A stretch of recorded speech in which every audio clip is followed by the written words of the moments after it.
Now, I've got to deal, hopefully briefly, with dangers and safeguards, and I have only a few moments. 2 dangers which are mentioned. First of all, endorsing someone who is unworthy. Because when you do that and they make a mess, you're partly responsible for the mess they make. The second is what I call spiritual contamination. You may lay hands on somebody to pray for deliverance from an evil spirit, but you have to know how to protect yourself, because it can be a 2-way transaction. Either you can impart the Spirit of God, or that spirit can affect you, the evil spirit. And I remember an occasion when a group of us, still in the army, laid hands on a man who was suffering from severe depression.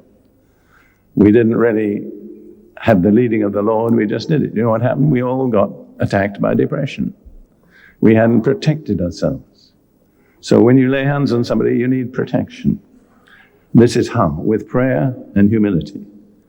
Be directed by the Holy Spirit. As many as are led by the Spirit of God, they are the sons of God.